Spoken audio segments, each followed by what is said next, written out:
మధ్యకు ఒక మంచి శుభవార్త మేము తీసుకొని వచ్చినాం. అదేంటి అంటే యేసు ప్రభుల వారి గురించినటువంటి ఒక మంచి వార్త. ప్రియమైన సోదరి సోదరుడా, ఇప్పుడు మేము ఒక పాట పాడుకుంటూ రావడం మీరు అందరూ గమనించుంటారు కదా.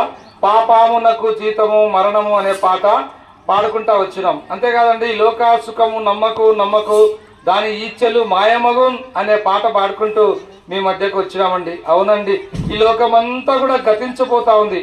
నువ్వు చూస్తున్నటువంటి ఆకాశము, భూమి, సముద్రము ఇవన్నీ కూడా లయం కాబోతా ఉన్నాయి. కనుక నువ్వు కళ్ళతో చూసేదంతా కూడా అంతరించిపోబోతా ఉంది. ప్రియ సోదరి సోదరుడా, దేవుడు భూమికి త్వరగా రాబోతా ఉన్నాడు. గురుతులు నెరవేరుతా ఉన్నాయి. ఎన్నో రకాల విపత్తులు జరుగుతూ ఉన్నాయి. ఈనాడు మనం న్యూస్ పేపర్లో చూస్తూ ఉంటాం కదా, ఫ్యాన్కు ఉరేసుకొని కుటుంబము ఆత్మహత్య, పురుగుల మందు తాగి కుటుంబం అంతా కూడా ఆత్మహత్య. ఎందుకో తెలుసా అండి, మానవుల్లో పాపం మానవుని ఎలుబడి చేస్తూ ఉంది. పాపం మానవునికి నెమ్మది లేకుండా చేస్తూ ఉంది. పాపం మానవుని పాతాళానికి ఈడ్చుకొని పోతా ఉంది. కనుక ఈ పాప స్థితి నుంచి మానవుడు విడిపింపబడలేకపోతా ఉన్నాడు. ఈ పాపాన్ని బట్టి మానవుడు నెమ్మది, శాంతి, సమాధానం కోల్పోయినాడు.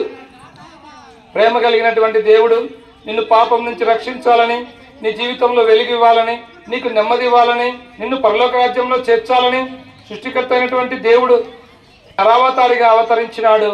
ఆయనే యేసుక్రీస్తు ప్రభుల వారండి. ఆయన ఈ లోకంలో పరిశుద్ధాత్మ ద్వారా మరియను కన్యక గర్భమందు కుమారునిగా జన్మించినాడు. ఈ లోకంలో పవిత్రంగా జీవించినాడు. పాపం లేకుండా జీవించినాడు. నీ నా పాపములు నీవు నేను పొందవలసిన శిక్ష యేసు ప్రభుల వారు శిలువ మీద మోసినాడు. మనము తలతో చేసిన పాపముల కొరకు యేసు ప్రభు తలకు ముళ్ళ కిరీటం పెట్టబడింది.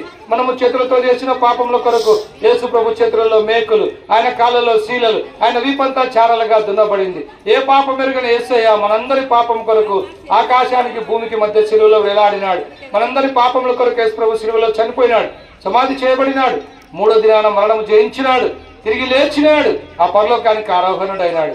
ఈ సాయంకాల సమయంలో ఈ మాటలు వింటున్న సోదరి సోదరుడా, ఎంతకాలం నువ్వు పాపంలో జీవిస్తావు, ఎంతకాలం దుర్వ్యసనాలకు బానిసై నీ జీవితాన్ని వ్యర్థం చేసుకుంటావు, జీవితంలో సమస్తం నష్టపరుచుకొని ఉదయం బ్రద్దలు ఏడుస్తున్నావా? నీకు ఇదే శుభవార్త. యేసు ప్రభు నిన్ను ప్రేమిస్తా ఉన్నాడు. యేసు ప్రభు నిన్ను పిలుస్తా ఉన్నాడు. తిరిగి నీ పాపం పోవాలంటే నువ్వు ఎక్కడున్నావు అక్కడే మోకాల మీదకి వచ్చేసి, ప్రభువా నేను పాపిని, నన్ను క్షమించు, నీ రక్తంతో నా పాపం కడుగు అంటే చాలు. యేసు రక్తం ప్రతి పాపం నుంచి నిన్ను కడిగి పవిత్రులుగా చేస్తుంది. పాపం నుంచి విడుదల పొందుతావు, విమోచన పొందుతావు, ఈ లోకంలో నెమ్మది పొందుతావు, శాంతి పొందుతావు, సమాధానం పొందుతావు. ఈ లోకం విడిస్తే పరలోక రాజ్యంలో యుగాయుగములు దేవునితో కూడా నువ్వు ఉంటావు. ఈ మాటలు వింటున్న సోదరి సోదరుడా, మాకు కాదులే అనుకోవద్దు.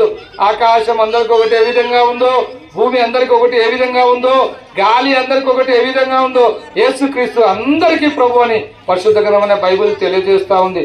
కనుక ఈ అపోహ నుండి నువ్వు బయటికి వచ్చి పరలోక రాజ్యం చేరాలని, యేసు ప్రభువుని నమ్ముకొని నువ్వు పాపక్షమాపణ పొందాలని సాయంకాల సమయంలో మేమందరం కూడా మేము ప్రేమపూర్వకంగా బ్రతిమాలుకుంటా ఉన్నాం. దేవుని వాక్యం సెలవిస్తా ఉంది, ఒకడు సర్వలోకమును సంపాదించుకొని తన ప్రాణమును పోగొట్టుకొని నరకంలో ప్రవేశించుట వానికి ఏం ప్రయోజనం? మానవుని జీవితం నీటి బుడగ వంటిదండి. మానవుని జీవితం నేతగాని దోనె వంటిదండి. మానవ జీవితం విసిరి వెళ్లి తిరిగి రాని గాలి వంటిదండి. మానవుని జీవితం గడ్డి పువ్వు వంటిదండి. మానవుని జీవితం గడ్డి వంటిది. ఈ మాటలన్నీ బైబిల్ గ్రంథంలో రాయబడి ఉన్నాయి. ఎప్పుడు ఎక్కడ ఎలాగ మన జీవితం ముగిసిపోతుందో ఎవ్వరు చెప్పలేరు ఈ లోకంలో. అయితే ఈ లోకంలో నువ్వు పాపక్షమాపణ పొంది యేసు ప్రభుని హృదయంలో చేర్చుకున్నట్టయితే నువ్వెక్కడున్నా సరే పరలోక రాజ్యానికి నువ్వు వెళ్తావు. లేకపోతే నువ్వు విడవబడతావు. పాపం వలన వచ్చు జీతము మరణము, నిత్య నాశనము, అగ్నిగుండము, పాతాళం. నువ్వు పాపంలో నుంచి బయటికి రా సహోదరుడా, పాపంలో నుంచి బయటికి రా సహోదరి. యేసు ప్రభు నిన్ను ప్రేమిస్తున్నాడు, నిన్ను పిలుస్తా ఉన్నాడు. ప్రభునేసందు విశ్వాసం ఉంచండి, అప్పుడు మీరు మీ ఇంటి వాళ్ళని గొప్ప ఆత్మరక్షణ, పాపక్షమాపణ, పరలోక రాజ్యం మీరు పొందగలరు.